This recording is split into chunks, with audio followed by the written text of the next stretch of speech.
El tema es, cuando nos hablan de crecimiento, del PBI, de todo eso, es que tenemos que crecer y desarrollarnos básicamente como los países del norte. Aquí Chile es del OSD. Ser miembro del OSD es un club de adelantado. Y en realidad eso es lo que queremos hacer, el estilo de desarrollo de los países del norte, entre comillas, adelantados o desarrollados. O el tema es un poco mucho más de eso. Tenemos que buscar un propio desarrollo, unas propias características. Y la idea que nos han metido es que tenemos que crecer rápido para alcanzarlos, es decir, como si fuera una carrera, como si fuera una maratón.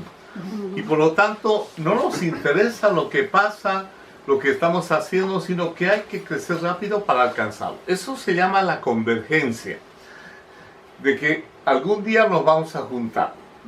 Y eso, evidencia empírica, estudios, todo encuentran que no hay esa convergencia. Sí. Es muy difícil.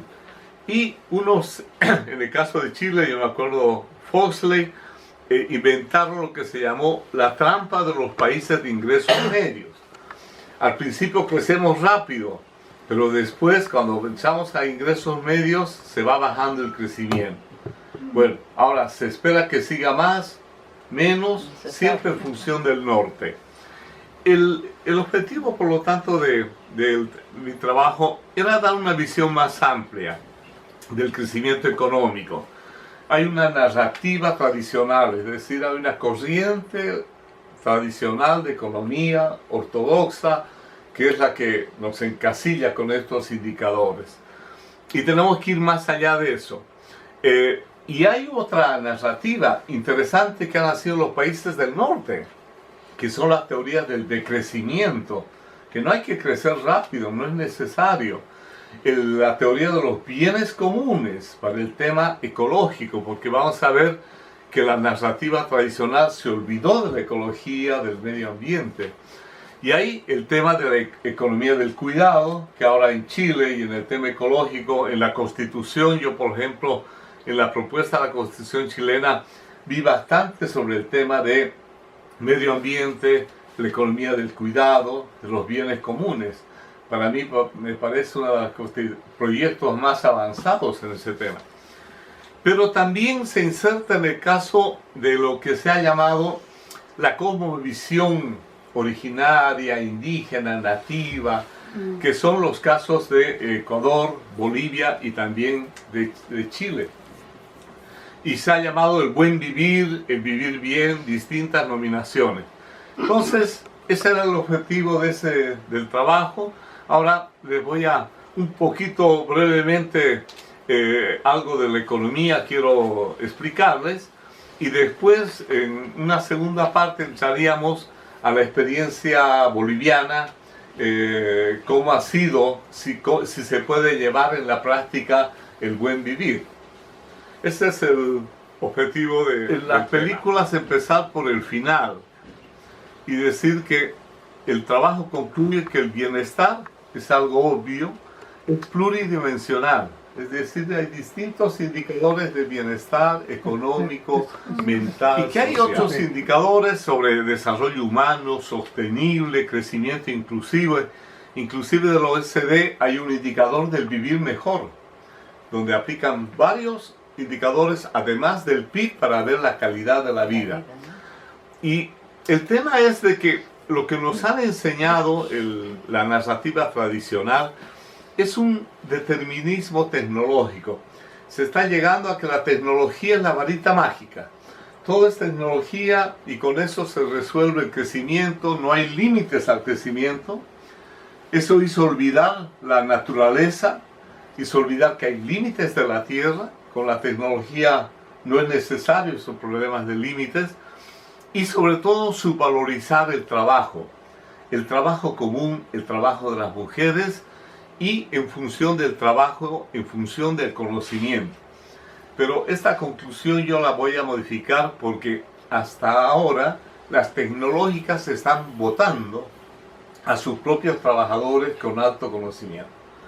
lo que aparentaba que iba a ser un trabajo seguro con el conocimiento, manejar con todas las ciencias informáticas, hoy con la crisis de las tecnológicas, hasta esos trabajos son muy temporales o son muy vulnerables.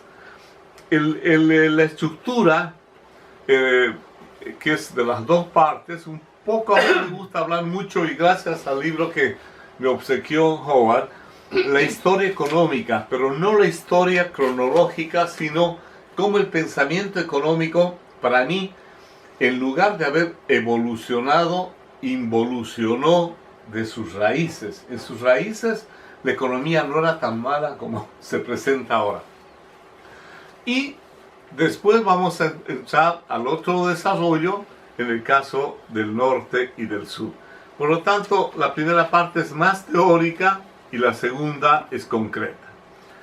Adam Smith, hablamos de 1776, empezó al tema de escribir qué es lo que determina la riqueza de las naciones. Y les cuento que este tema está presente hoy día, va a estar presente adelante, pero lo que están buscando ahora, ¿qué es lo que hace que una nación sea mejor que la otra? ¿Qué es lo que hace que una nación gane a las demás? Y la preocupación de Adam Smith era las causas del adelantamiento económico. Fue el primero que habló del producto per cápita, lo que ahora después vamos a llamar el PBI, pero desde el punto de vista per cápita. Y en esa época, estamos hablando más de 2 siglos, las causas del adelantamiento, muy sencillas, decía: la especialización o división del trabajo, la productividad del trabajo, la acumulación del capital, la población, los recursos naturales y su dotación finita, los conocimientos, el fomento de la industria y las artes, la ampliación de mercados y la legislación. Hoy en día se hacen modelos económicos para poner qué indicadores para explicar el crecimiento: población, geografía, legislación, instituciones. Y estos elementos son los que se dan, pero con la gran diferencia de que en cada momento histórico, en cada tiempo y en cada espacio, en cada geografía o nación, hay características distintas. Y no se pueden hacer recetas y decir, estas son las cosas que hay que hacer. Y ya lo reconocían eso los clásicos. Pero lo que señalaban los clásicos es de que tarde o temprano el crecimiento iba a tener sus límites y que se iba a llegar a lo que se llama a un estado estacionario, que hoy la economía ecologista rescata mucho este pensamiento, que es un estado en que no necesita crecer tanto, gastar, acumular todo, sino llegas a un estado en que repones lo que has gastado, repones tu stock, lo que se ha gastado, pero no necesitas más un crecimiento tan acelerado, más grande. Y eso estamos hablando de más de 2 siglos, y hoy con la economía ecologista se volvió con Daly al estado estacionario, que no necesita, que no es estancamiento, que no es malo. Pero yo encuentro que hay que tener más si uno quiere tener guerra y pelear en guerra. Siempre hay que tener más y más. Así es. Este explica mucho del crecimiento del capitalismo, encuentro yo. Así es. La forma de lograr también el crecimiento ha sido el esclavismo. Los esclavos eran la fuente principal del valor, por lo tanto tener y comerciar con los esclavos creó las bases para el capitalismo. Las guerras es o produces tú o le quitas al vecino. Eso es también muy bien ese elemento. Ahora, Smith hablaba con un estado de plenitud, de la riqueza compatible con la naturaleza. Nos hemos olvidado compatible con la naturaleza. La riqueza no es malo tener. Eso no puede decir, sino tiene que ser compatible con el equilibrio, en este caso, de la naturaleza. Y Stuart Mill es un economista que recién lo he leído de principio a fin, pues solamente lo había citado alguna cosa. Me puse a ver, y él es el que veía el estado estacionario, que no implicaba una situación estacionaria, no implica estacionaria del adelanto humano. No significa que hemos llegado a un límite y ya no vamos a seguir el adelanto humano, sino habrá más posibilidades para perfeccionar el arte de vivir. No van a escuchar a un economista que hable de felicidad, arte de vivir, ¿no? Del vivir bien. Para ellos es maximizar la utilidad, maximizar el beneficio, el consumo, ¿no? Y bueno, los clásicos hablaban del arte de vivir, del buen vivir, lo podemos decir de cualquier otra forma. Y Marx, porque a veces es mala palabra hablar de ese caballero, fue más bien el primero que identificó el dinamismo del capitalismo. Porque uno dice, Marx está en contra del capitalismo, en realidad no escribió sobre el socialismo. Lastimosamente no le alcanzó y se quedó pues en el estrictamente el primer tomo del Capital. Los otros 2 y 3 se lo ayudaron ahí, Engels, sus colegas, pero él estudió el dinamismo del capitalismo. Y hay un capítulo que lo volví a leer, La gran maquinaria, cómo pone al obrero con los telares, la maquinaria, cómo se dedica a estudiar, a observar cómo estaba. Muchos dicen que Engels era empresario y que Marx estudió el capitalismo en la fábrica de Engels, pero en realidad él estudió muy informado de todos los adelantos que se hacían de la máquina de vapor y todo eso. Si hay algo más sobre el nacimiento del capitalismo, es Marx el que lo pone. Pero él no habla del estado estacionario, sino más bien de su fin, de su destrucción y su superación por otro modelo, otro modo de producción como sería el socialista. Y hablaba de los determinantes de la riqueza. Yo lo veía más como determinante del trabajo, pero también encontré que hablaba de que los determinantes de la riqueza, como fuente original, trabajo y tierra, como motor del dinamismo, ¿no? El trabajo y tierra como determinantes del valor. Y después ya la tecnología y la acumulación de capital. Para Marx, el desarrollo de las fuerzas productivas iba a haber incentivado porque se supone que en el socialismo íbamos a alcanzar el máximo desarrollo. Ese era el objetivo. Brevemente lo de Keynes se lo toma que se enfrentó la gran recesión del año 29 y su política fue aumentar el gasto fiscal para poder generar mayor empleo y producción en la economía. Ese es el prototipo de Keynes que se tiene. Sin embargo, no encontré, sino había escrito hace muchos años sobre el futuro económico de los nietos. Un trabajo de Keynes de 10, 15 páginas, ¿no? Y en ese trabajo de 10, 15 páginas, dirían un short paper ahora, en este trabajo él decía que habría que dejar ese pensamiento de cortas miras y abrir la mente hacia el futuro.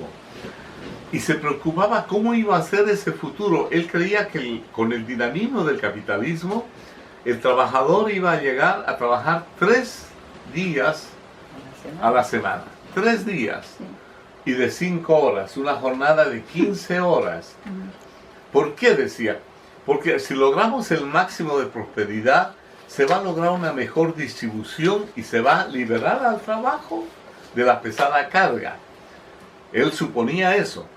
Y que el producto, el PIB, se iba a multiplicar en 8 veces en un periodo de 90 años. Agarro el dato que ha hecho Keynes y encuentro pasado desde el 30 hasta el 2020, y el producto se multiplica por 8. Se llegó a aumentar ese nivel, pero no la reducción de la jornada de trabajo. En Europa está en 30 horas, está ya la jornada de 4 días, y hay un problema ahí de distribución. Pero él pensaba en vivir también del arte, de lo que desarrollara la persona cuando se liberaba de la carga económica. Este es el pequeño resumen a nivel de pensadores. Yo quiero solamente señalarle algunas cosas de lo que ha sido el tema del desarrollo en América Latina después de la Segunda Guerra Mundial, donde el desarrollo, las teorías de desarrollo vinieron del norte hacia el sur. O sea, las primeras teorías de desarrollo salieron del norte y del sur. Después CEPAL elabora su propia teoría, pero también influenciada por el pensamiento del norte. Entonces, el tema de desarrollo nos viene desde allá. Y por ejemplo, nos viene en este ejemplo de William Rostow, que fue asesor después del presidente de Estados Unidos, en esa época, Kennedy, de lograr el crecimiento, de pasar de una sociedad tradicional a una sociedad moderna. El crecimiento es pasar de la sociedad primitiva, tradicional, y llegar a una sociedad de consumo de masas, a una sociedad. O sea, por lo tanto, en nuestra mente, crecimiento, desarrollo, es llegar a la sociedad de consumo masivo. Eso no lo pusieron. Y había que hacer varias etapas del despegue con inversión para ir camino a la madurez. Este cuadrito que en 1961 lo hace, está presente en los ministros de economía, está presente en los gestores de economía, cuando hablan de que tenemos que alcanzar esa sociedad de consumo de masa así. Y el otro tema es que el mercado, y eso lo encontraron evidencia, por sí solo no logra el crecimiento. Y por lo tanto era necesario un gran impulso. Había que empujar, inducir el crecimiento. Y bueno, ahí se planteó de que inducir este crecimiento a través de grandes inversiones. Pero este enfoque estaba siendo pensado para el problema de desempleo en los países desarrollados, todo eso. Después se le aplicó a los países en desarrollo. Y esa inversión, como no lo podía hacer en el mercado, inversión pública. Y ahí surge el papel del Estado como impulsor del crecimiento, del desarrollo. Tema que se discute hoy en día, si ese es el rol o no del Estado como impulsor. Entonces, la idea es que se preocuparon por el tema de los obstáculos al crecimiento y que había que lograr el crecimiento con inversión. Eso era lo central. La CEPAL y la teoría de la dependencia identificaron obstáculos estructurales. Señalaron que el crecimiento no surge espontáneamente porque hay obstáculos estructurales. Por ejemplo, propiedad de la tierra, latifundistas y concentración de la tierra. Por lo tanto, hay ese tipo de obstáculos. Lo otro, que producimos productos, materias primas, y ellas exportamos y nos pagan poco y vienen productos manufacturados. Empezaron a hablar de varios obstáculos que aparecían en la economía, en la realidad. Por lo tanto, CEPAL llegó a plantear inclusive la necesidad de la programación, de la planificación para superar su desarrollo. Pero, y esa es mi crítica, CEPAL, la teoría de dependencia, cuando hablan de desarrollo, están pensando nomás en el norte. Están pensando en la imagen y semejanza de alcanzar esos niveles. Después ya hubo lo que se llaman los economistas de segunda generación en la economía, en lo que empezaron a volver a los neoclásicos, al concepto de la función de producción. Empezaron a volver a que una función de producción depende del trabajo y del capital. Queremos aumentar el producto, aumentemos trabajo, aumentemos capital. Y un economista, Robert Solow, que identificó que el capital y el trabajo no explicaban todo el crecimiento del producto. Había algo, había un residuo, había algo más que eso. Ese residuo lo llamaron residuo de Solow, que era la tecnología. Le pusieron entonces que ¿quién explica el crecimiento? Es la tecnología. Pero hasta ahora se hacen los cálculos con ese modelo de Solow que se llama contabilidad de crecimiento, y esta tecnología que quiere explicar a veces explica 80, 100, 200% de crecimiento, o sea, en realidad no explica mucho. Es una variable como que le meten para que explique todo lo que no explica lo anterior. Pero esas son trampas que hacen los economistas y que no lo dicen. Y después se volvió a la segunda generación, donde sí se puso más énfasis en el capital humano, en el conocimiento, en el capital social. Entonces, en un enfoque donde no solo era la tecnología sola, sino ya como capital humano, como capital social, para explicar. También aparecieron las instituciones. Se ha dicho, ¿por qué un país crece más que el otro? Por las instituciones que tiene, por el tipo de organización que ha hecho desde el punto de vista jurídico, político. Entonces han tratado de explicar, pero la tecnología apareció como la variable central para explicar el crecimiento económico. Y de esta forma ya no había estado estacionario, porque la tecnología lograba una varita mágica y se podían aumentar la producción sin necesidad de problemas como antes se hablaba, como eran los rendimientos decrecientes de la tierra, todas esas limitaciones. Entonces es este concepto que se ha dado y que con esta parte que yo que analizo, que llamo los indicadores de bienestar, hay indicadores que van más allá del PIB, que el PIB es una variable interesante, relevante, pero no es la expresión de lo que podía ser el crecimiento y el desarrollo. Y se habló de satisfacción de las necesidades básicas. Lo primero es satisfacer las necesidades humanas. La economía se había olvidado eso, que lo primero es lo primero, satisfacer las necesidades humanas. El desarrollo sustentable, que para esta satisfacción tiene que ser con equilibrio con la naturaleza, con una equidad intergeneracional e intrageneracional. Intra, que no haya los pobres, los que tienen menos recursos, e interregional con nuestros nietos, con nuestros hijos.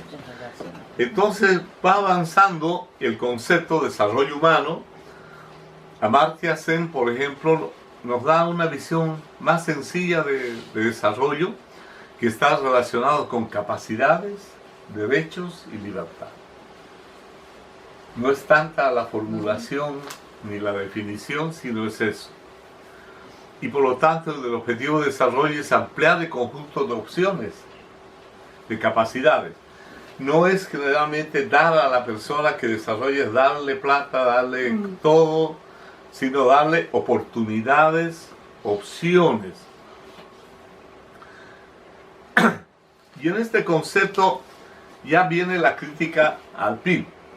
El primero que criticó al PIB fue el que lo elaboró a nivel técnico, que es un economista, Simon Kuznets, en 1930 más o menos, que lo formalizó el concepto del PIB, todo eso, pero él decía, ya en esa época, va a ser un siglo, el ingreso nacional, el PIB, es para la humanidad, no al revés. Nosotros no estamos para el PIB, sino el PIB tiene que ayudar al tema de la... Y después viene, es un indicador ahora muy vituperado, se le dijo que es una herramienta inadaptada, una medida anticuada, La OSD sacó que en la vida hay más que las cifras del PIB. Se habían dado cuenta que hay otras cosas más allá, como el tema del bienestar, ¿no? La calidad de satisfacción de la vida. Hay un índice de desarrollo humano que calcula Naciones Unidas, donde ya tiene una perspectiva multinacional, y se habla de las mejorías de calidad de la vida se logren de manera sostenible. Y el tema también, el tema ecológico llega a ser lo fundamental. Gastamos mucho más de los recursos del planeta de los que podemos regenerar, ese es el tema. Gastamos más de lo que podemos regenerar esos recursos. Hay que ver el tema de necesidades materiales y inmateriales, el balance vida y trabajo. El Banco Mundial sacó sobre el tema del capital natural como nueva riqueza de las naciones, y hasta el Foro Económico Mundial de Davos, que es el foro de los ricos, sacó el déficit ecológico, que lo vamos a ver.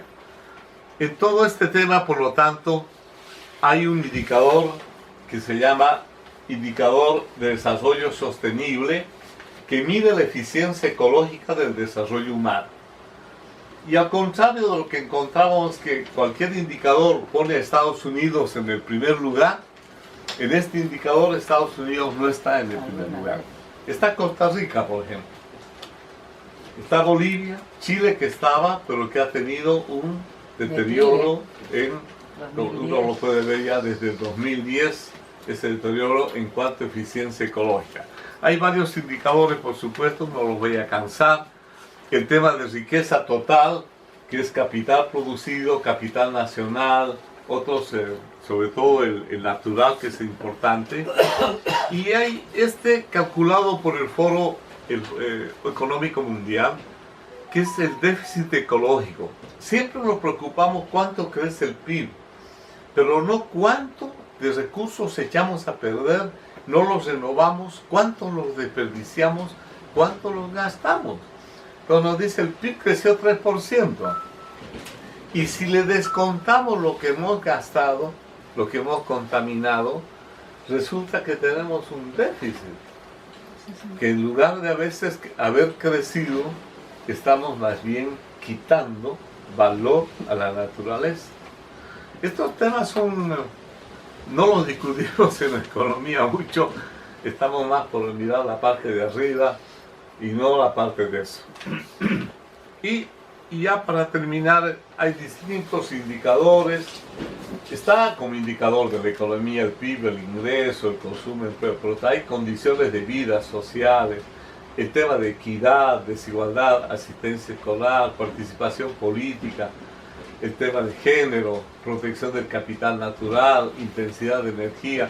Entonces hay indicadores de crecimiento inclusivo, y en esos, por ejemplo, están Luxemburgo, Islandia, entre los primeros si se toma ese tipo de indicador, y atrás estamos ahí los países latinoamericanos. Hay distintas formas de medir, pero al final, ¿a quién tenemos que imitar? Danny Rodrik, un economista, bueno, no es norteamericano, pero de las universidades norteamericanas, lo que se está haciendo más bien es en lugar de una convergencia hacia arriba, hacia los países adelantados, los países adelantados están convergiendo hacia abajo. Sí. Y resulta que en equidad Estados Unidos está con niveles de desigualdad como América Latina.